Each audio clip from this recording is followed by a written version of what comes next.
मैं हाथ जोड़ करके कहता हूं मोदी जी से, सिर्फ 4 होंगे आपके और कोई आपके खिलाफ बोलने वाला देश के अंदर नहीं होगा। डलवाओ, हम खत्म करवाओ सारी कहानी को, लेकिन यदि भाई हम बैठेंगे तो आवाज तो उठाएंगे, क्योंकि हम जिंदा कौम हैं।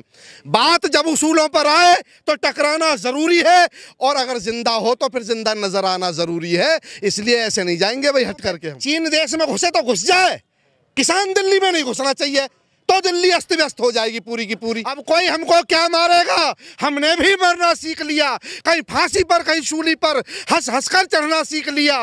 इसलिए कौम अपनी के लिए, किसानों के लिए मर जाएंगे, मिट जाएंगे, और बिना आज़ादी लिए नहीं पीछे को कदम हटाएंगे। अब तो भाई आर पार की है, नशे में चूर है सरकार। पीयूष गोयल जी और इनको, तुम्हारे तोमर जी को कोई अधिकार नहीं, हर 5 मिनट में भागते थे कुर्सी छोड़ के फोन करने। अब कौन आका है जिसको फोन करते थे, पता नहीं। मुझे तो ऐसा लगा ये मोदी जी और अमित शाह जी को भी नहीं करते। मुझे तो ऐसा लग रहा है अडानी और अंबानी को करने जाते थे कि भाई साहब अब तो ये हो रहा, जल्दी बताओ क्या करें, ये तो गले में मामला फंस गया मामला, हमने तुमसे वादा कर लिया था, अब ये तो किसान अड़ गया। कोई खालिस्तानी, कोई फला फला ठिकाना शाहीन बाग ला करके इन्हीं के द्वारा बिठाए जा रहे हैं सब, आंदोलन से अलग हट करके। हमारा कोई नहीं है, देश के किसान ने और देश के बेटे जवान ने देश की एकता और अखंडता के लिए सदा कुर्बानी दी है, सदा बलिदान दिया है और देता रहेगा। जब ये नोटबंदी लेके आए वो बैंकों को समझ में नहीं आई, जब ये जीएसटी लेके आए वो व्यापारियों को समझ में नहीं आई, वो सीए एनआरसी लेके आए वो अल्पसंख्यकों को समझ में नहीं आई, ये किसान बिल लेके आए ये किसानों को नहीं आ रहा। कहाँ से बनवा रहे हो इन बिलों को? कहीं अमेरिका से बन के आ रहे हैं, इराक अफगानिस्तान से, कहीं पाकिस्तान से तो नहीं बनवा रहे। अरे बता तो दो भैया, क्या अडानी अंबानी के दफ्तर में बन रहे हैं बिल सारे के सारे?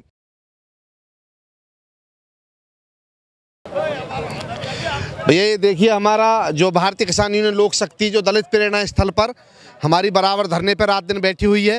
रात बारिश आई और हमारे किसान जो साथी थे हम लोग इसी के अंदर थे, और ये बारिश में तेज़ हवा और जो तेज़ हवा के जो झोंके चले उससे पूरा टेंट उखड़ गया। बारिश में सारे किसान भीग गए और हमारे गद्दे रजाई जो भी कुछ थे सब भीग गए।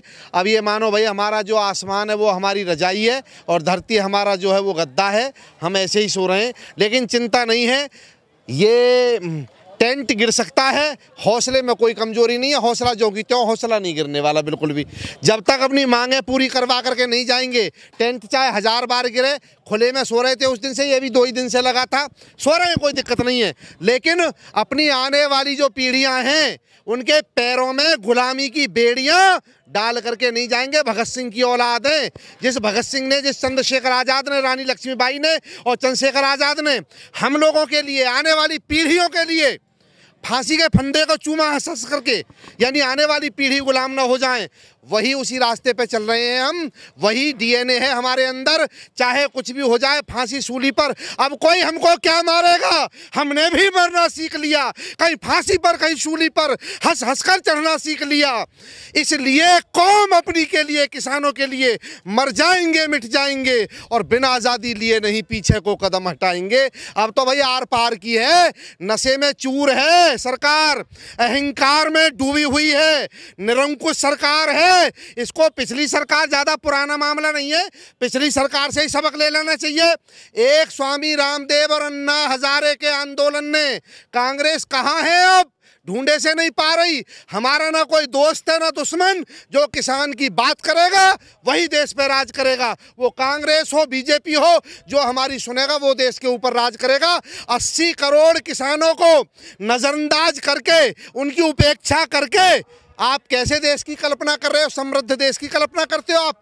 वही यही होगा समृद्ध देश, यही आपका सबका साथ सबका विकास है। आपने बड़े बड़े सरमाएदार और व्यापारियों के यहाँ गिरवी धर दिया किसान को, जैसे महाभारत में युधिष्ठिर ने बिना भाइयों से पूछे, बिना पत्नी से पूछे गिरवी रख दिया था, इतिहास गवाह है। और फिर उसके बाद क्या हुआ, भाइयों को और पत्नियों को दर दर बन बन की ठोकर खाना पड़ा 13 साल तक। वही हालत हमारी कर दी, हमसे बिना पूछे।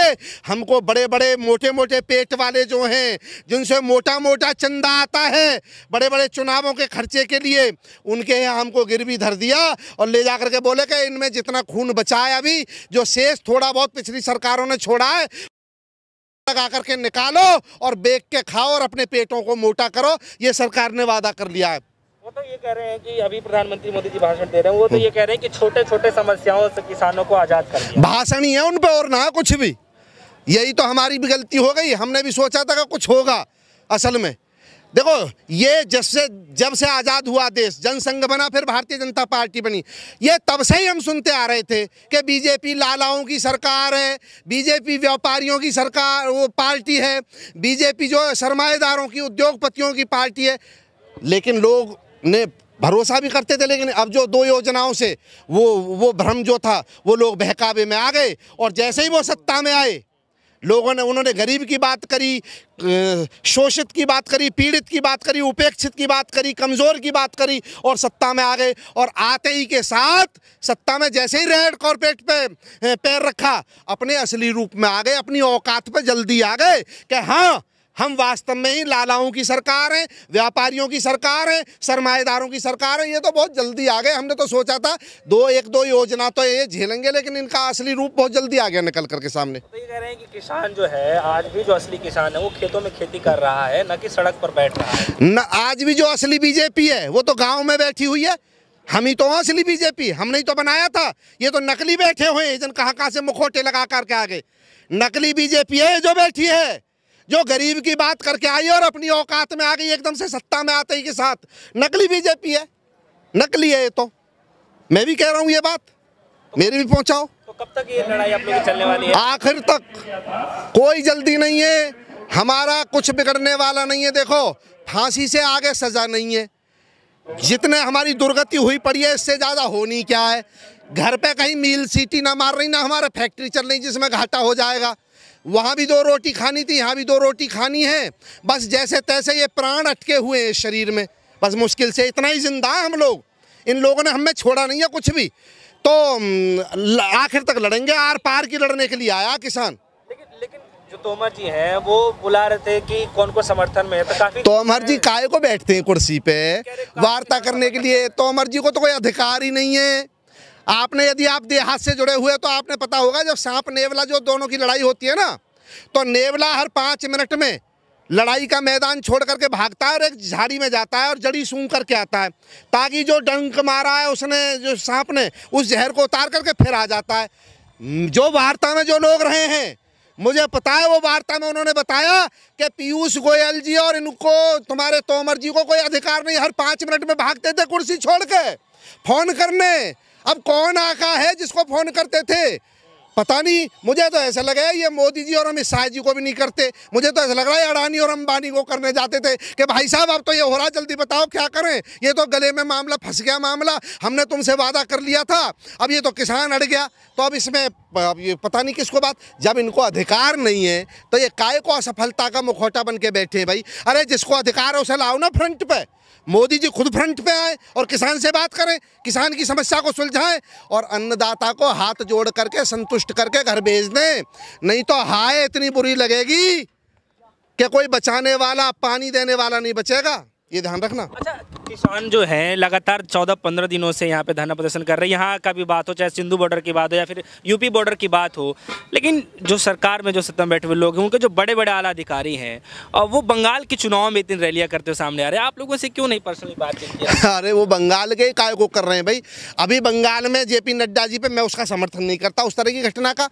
उन पर कहीं कोई हमला हुआ या उनके साथ कोई उपद्रव हुआ, इस तरह का नहीं होना चाहिए, बिल्कुल भी मैं उसका समर्थन। लेकिन सारी बीजेपी बिलबिल आ गई ना। यानी तुम कौन हो भाई? तुमसे कोई उंगली लगाएगा तो तुम बिलबिल आ जाओगे। और ये देश का किसान है, 17-18 दिन से पूरे दिल्ली की सरहदों पे, चीन देश में घुसे तो घुस जाए, किसान दिल्ली में नहीं घुसना चाहिए, तो दिल्ली अस्त व्यस्त हो जाएगी पूरी की पूरी। मुझे एक बात बताइए ना, ये कानून जो बन करके आ रहे हैं, जब सरकारें आई, जब ये नोटबंदी लेकर के आए, अब मोदी जी किसान को भरोसे में क्या लेंगे? वो तो अपनी कैबिनेट को ही नहीं लेते भरोसे में। जब नोटबंदी की तो 1.5 घंटे पहले बुलाए थे कैबिनेट पूरी के मिनिस्टर और फोन रखवा दिए थे बाहर और साइन कराए, और यूँ भी नहीं बताया था कि साइन काहे पे करवा रहा हूँ। तो ये कह रहे हैं कि किसानों जब ये नोटबंदी लेके आए वो बैंकों को समझ में नहीं आई, जब ये GST लेके आए वो व्यापारियों को समझ में नहीं आई, वो CA NRC लेके आए वो अल्पसंख्यकों को समझ में नहीं आई, ये किसान बिल लेके आए, ये किसानों को नहीं आ रहा। कहाँ से बनवा रहे हो इन बिलों को? कहीं अमेरिका से बन के आ रहे हैं, इराक अफगानिस्तान से, कहीं पाकिस्तान से तो नहीं बनवा रहे? अरे बता तो दो भैया कि अडानी अंबानी के दफ्तर में बन रहे हैं बिल सारे के सारे, संसद में तो खाली मोहर लग रही है बस आ करके, बन के तो कहीं और से ही आ रहे हैं ये बिल सारे के सारे। वो तो कह रहे हैं कि किसानों के हित अब वो क्या कह रहे हैं, वो तो वही कहेंगे ना जब उन पे वो तो फंदा पड़ गया ना अपना। असल में मैं बताऊँ आपको, किसानों की ही मांग थी बहुत पहले से, काय की थी मांग? गुड़ के जी रहे थे। हाँ, क्या जी रहे थे भाई, क्या मांग थी हमारी? मांग ये है कि एमएसपी को गारंटेड करो, करो ना। झूठ बोल रहे हैं 100%, देश के लोगों को बरगला रहे हैं और ये कह रहे हैं एमएसपी तो लागू रहेगी, चालू रहेगी। वो तो 70 साल से है चालू। फिर ये कह रहे हैं कि जी जब 70 साल से पहले आपने आंदोलन पहले भी हुए, क्यों नहीं हुए आंदोलन? तो आपने तब आवाज़ नहीं उठाई? हमने आवाज़ उठाई और उन्होंने नहीं सुनी तो पलट दिया उनको हमने। तुम नहीं सुनोगे तो तुम्हें भी पलट देंगे, जहाँ से आए हो वहीं पहुँचोगे आप भी। इसलिए हम कह रहे हैं गारंटेड करो, चालू रहेगी नहीं। चालू तो अब भी एमएसपी घोषित हुई, धान का रेट 2000 प्रति कुंटल था, मिला हमको 900 रुपये प्रति कुंटल। तो संशोधन करने से बातचीत नहीं? ना, संशोधन क्या है? संशोधन कुछ है ही नहीं, संशोधन की बात ही नहीं है। हम तो ये कह रहे हैं संशोधन ही कर लो, इसे संशोधन मान लो आप, एमएसपी को गारंटेड करो, एक्ट बनाओ, उसमें जो कानून लेकर आए उसमें एक्ट में ये कानून डालो कि यदि एमएसपी से नीचे कोई भी खरीद करेगा, चाहे प्राइवेट सेक्टर हो चाहे सरकारी मंडियां हो, वो अपराध की श्रेणी में आएगा, लूट की धाराओं में मुकदमा दर्ज होगा उसके खिलाफ। ये लिखो ना, करो ना इसको। इसका मतलब ये बताओ, ये बार बार कह रहे हैं, हम तो जी कह रहे हैं चालू रहेगी। जब चालू रहेगी और आप देना चाह रहे हो किसान को, तो ऐसा लिखित में क्यों नहीं करते कि भाई कोई भी खरीदेगा देना पड़ेगा? इसका मतलब मन में खोट है। आज 12 तारीख है और किसानों की तरफ से आह्वान किया गया था कि जगह जगह पर हाईवे बंद किया जाएगा, रेलवे का जो ट्रैक है वहाँ भी बैठा जाएगा, संसदों का घेराव भी किया जाएगा। तो क्या ये चल रहा है? ये सब आंदोलन के हिस्से। देखिए सुनिए, जब आवाज़ नहीं सुनेगा कोई, आवाज़ सुनेगा ही नहीं कोई, तो मतलब ये चाहते हैं, ये तो पहली बात तो ये चाहते थे कि ये हमें ही ना है, और इसके बाद भी यदि आ भी गए तो ये बहुत जल्दी से यहाँ से चले जाएं, यहाँ से निकलें जल्दी से जल्दी। कौन चाहेगा भाई किसी के दरवाजे पर कोई आकर के बैठ जाए?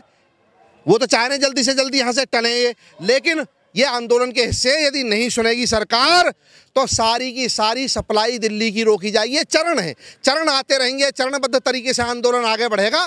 लेकिन हम अहिंसक हैं, इसलिए हम मोदी सरकार से हाथ जोड़ के, नाक रगड़ के, गिड़गिड़ा करके, इनके पैरों में पड़ के, ये जो दीनहीन लाचार किसान है, ये इनसे निवेदन कर रहा है कि आप हमारी बात मानो। और किसान न्यूनतम समर्थन मूल्य मांग रहा है। क्या मांगा है किसान ने?